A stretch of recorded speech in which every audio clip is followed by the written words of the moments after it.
বাইশটা 3টা বাইশটা কাজে ব্যস্ত। আমাদের এই যে অনুষ্ঠান চলছে তো খাওয়া দাওয়া নতুন দেরি করতে আছে। বাস্তা খাইছেন আপনারা? সব শেষ করে পরে খাইবেন? আচ্ছা খানে ধরুন আমার গ্রাম্য অনুষ্ঠান যেটা আর কি আমরা যে কই 40 টাকা অনেকে নীল লাখ আমরা আইছিলাম দাওয়াত খাইতাম, দাওয়াতে খাওয়া দাওয়া শেষ। আমি যারা খাইতেছে তাই বললো আর কি একটু দেয় বললে গ্রাম্য পরিবেশে আমরা কিভাবে খাওয়া দাওয়া করি, যে নীলা খামন আর কি নীলা কয়ে দেবে।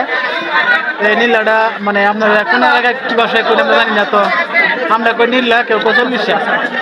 আজকে আমরা 3 দিনের দিন এই খাওয়া দাওয়ার আয়োজনটা করা হয়েছে। এখানে এই যে আমার বাতিজার মাজারুলের, তো এর উপলক্ষে আজকের যে আয়োজন মিলাদ মাহফিলের পরে হালকা একটা খাবার দাবার সবাই বয়ে বসছে। এই যে এখান থেকে দেখুন আপনারা এই যে ভাত তরকারি দিতেছে, একজনের ভাত দিতেছে আর তরকারি দেবো রেডি খাওয়া দিচ্ছে। ঠিক আছে,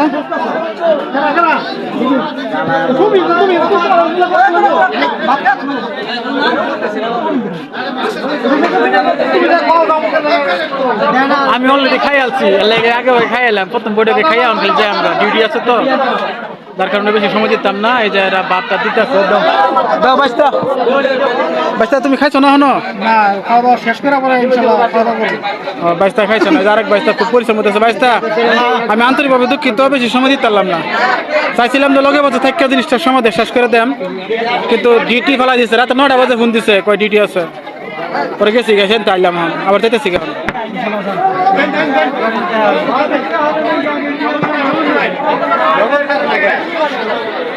ওই যে ওই যে আমার 2 ভাই, এই যে এরা খাইতেছে, 24টা আইছে।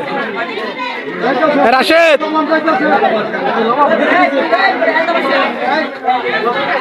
যাই হোক, এরা খাওয়া দাওয়া করতেছে, ডিস্টার্ব করলে লাভ নাই, সবাই ব্যস্ত কাজে। ভিডিওটা যদি ভালো লাগে আপনাকে ঠিক আছে লাইক কমেন্ট শেয়ার করে দিবেন।